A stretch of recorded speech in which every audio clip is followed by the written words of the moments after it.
Well, welcome back to our series on emotional mastery. And this is day 2, and we are dealing with the first emotion called anger. Anger. Of all of the emotions which can overpower you, anger is probably the most destructive. Anger is perhaps responsible for more lost opportunities, jobs, and relationships than the rest combined. Why? Because anger can tear down things in a way that can be very, very difficult to rebuild. So, what is anger? You're probably already familiar with anger. It can start small in peevishness, frustration, or being out of sorts. As one of the primary emotions, it packs a bunch. And as it flares up, it can become hostile, aggressive, combative, and furious. Anger can become the center of raging inferno, so much that you can experience so much negative consequences. Anger can consume, raising blood pressure, heart rate, and putting your whole system in a fight or flight response. But on the other hand, anger can be quite useful. You can use anger to fuel righteous indignation and drive change.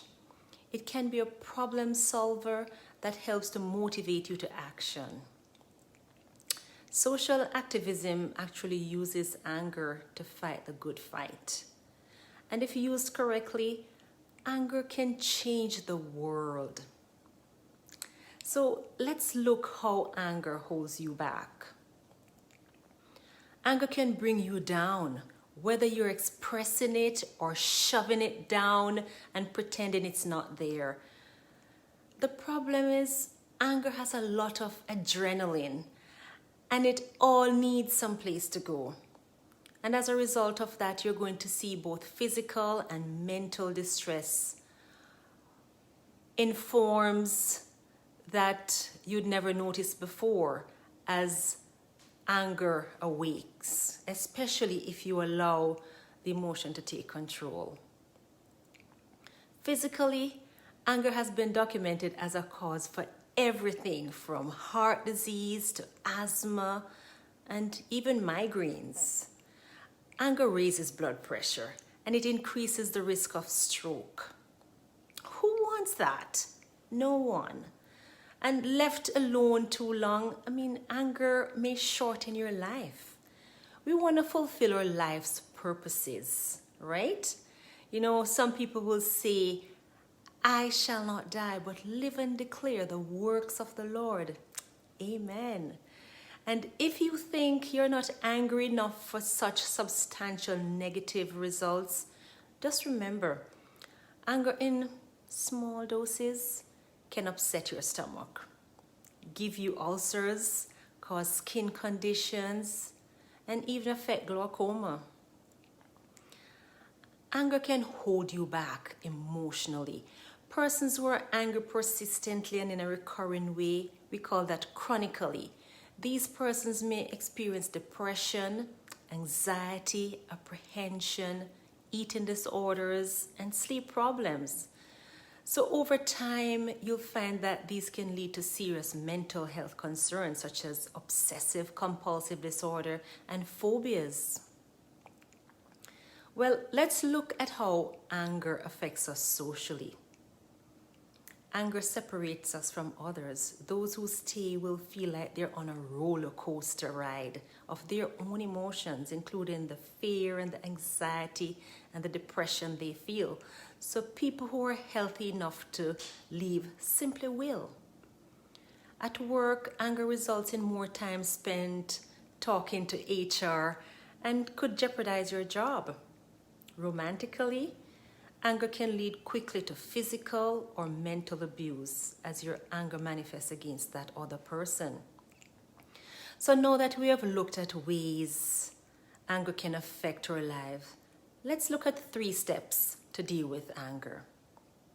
Our first step is to acknowledge it and recognize where the anger is coming from. So the first step in dealing with any negative emotion is to acknowledge it and find the root cause. And this is especially true with anger, since anger tends to be tied up in a lot of baggage from the past.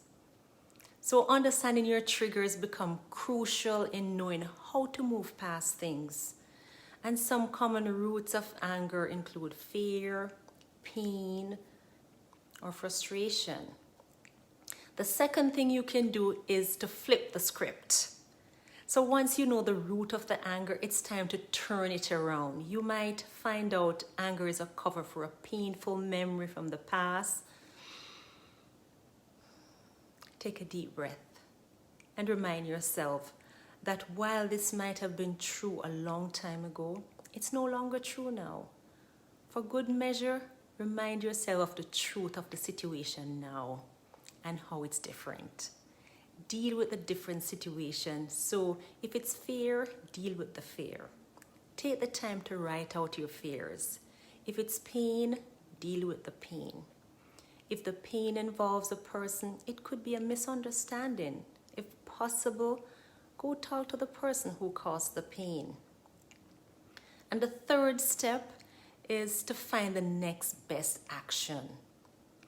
Understanding your triggers helps you see a path to clear your anger. All right? So sometimes you have to ask yourself a series of questions. Is there a wrong that needs to be made right? Is there something from the past you need to deal with? Or is there something else going on that might need time to work through? Whatever the cause, it's time to jump in and do what you need to fix this.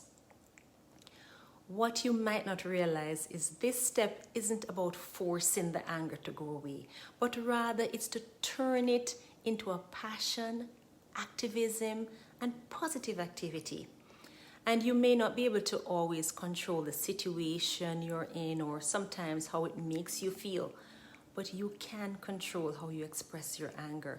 You can communicate your feelings without being verbally or physically abusive. If you feel that your anger is out of control, if it is having an impact on your relationships and important parts of your life, you might consider getting some help, which may include counseling to learn how to handle it better. Well, these are just some tips that I have for today. I hope you found them very, very helpful.